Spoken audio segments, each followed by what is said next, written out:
الحمدللہ رب العالمین والصلاة والسلام علی خاتم النبیین۔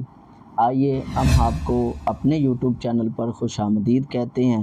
انشاءاللہ عز و جل آج بہت ہی پیارا موضوع والدین کے بارے میں انشاءاللہ کہ اولاد کو اپنے والدین کے بارے میں کیسا جذبہ رکھنا چاہیے، ان کی خدمت کا، ان کے ادب کا، اور پیارے آقا صلی اللہ تعالیٰ علیہ وآلہ وسلم ہمیں کیا حکم ارشاد فرماتے ہیں کہ والدین کے ساتھ کس طرح برتاؤ کرنا چاہیے۔ حدیث مبارکہ میں ہے کہ حضرت سیدنا ابو ہریرہ رضی اللہ تعالیٰ عنہ سے روایت ہے کہ ایک شخص نے بارگاہ رسالت صلی اللہ تعالیٰ علیہ وآلہ وسلم میں عرض کی کہ یا رسول اللہ صلی اللہ تعالیٰ علیہ وآلہ وسلم، میرے کچھ قریبی رشتہ دار ہیں، میں ان سے صلہ رحمی کرتا ہوں اور وہ مجھ سے قطعی تعلق کرتے ہیں، میں ان سے اچھا سلوک کرتا ہوں لیکن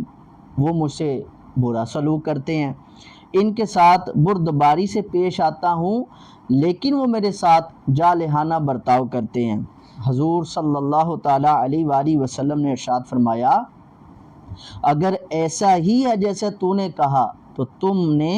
ان کے منہ پر گرم راکھ ڈال رہی ہے، اور جب تک تو اس حالت پر رہے گا تب تک اللہ تعالیٰ کی طرف سے تیرے لیے ان کے خلاف ایک مددگار رہے گا۔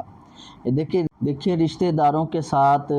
میرے آقا صلی اللہ تعالیٰ علیہ وآلہ وسلم نے ہمیں حسن اخلاق کا ہی برتاؤ رکھنے کے لیے حکم ارشاد فرمایا۔ اسی طرح حدیث مبارکہ میں کہ حضرت سیدنا ابو ہریرہ رضی اللہ تعالیٰ عنہ سے روایت ہے کہ رسول اکرم شاہ بنی آدم صلی اللہ تعالیٰ علیہ وآلہ وسلم نے ارشاد فرمایا، اس شخص کی ناک خاک آلود ہو، پھر اس شخص کی ناک خاک آلود ہو، اور پھر اس شخص کی ناک خاک آلود ہو کہ جو والدین میں سے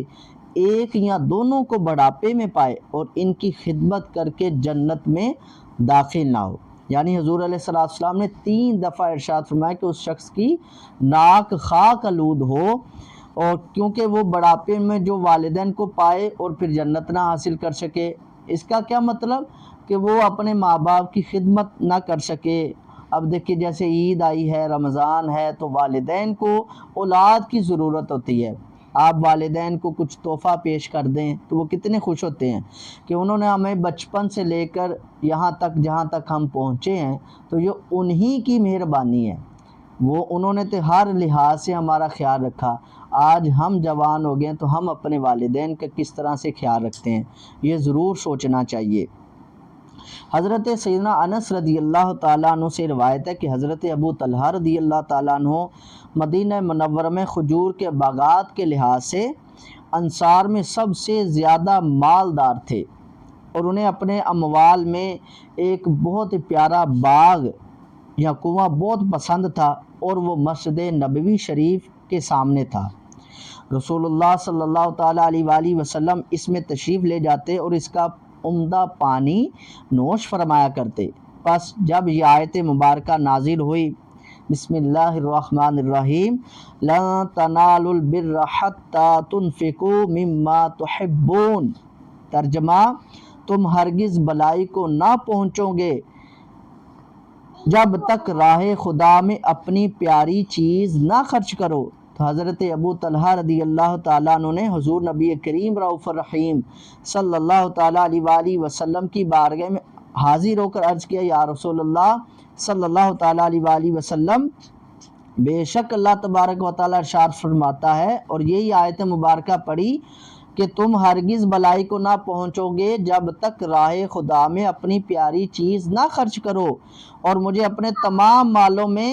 یہ باغ یا کنواں یہ پسند ہے، تو لہٰذا وہ اللہ کی رضا کے لیے صدقہ کرتے ہیں، اور میں اللہ عز و جل کے پاس اس کے ثواب اور ذخیرے کی امید رکھتا ہوں۔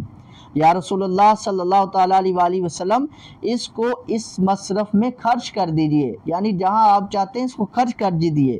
جو اللہ تعالیٰ آپ کو بتائے۔ رسول اللہ صلی اللہ تعالیٰ علیہ وآلہ وسلم نے ارشاد فرمایا، بہت خوب، یہ سودا نفع بخش ہے، یہ سودا نفع بخش ہے، اور تم نے جو کہا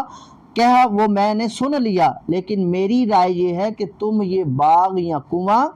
اپنے رشتہ داروں میں تقسیم کرو۔ اب دیکھیے وہ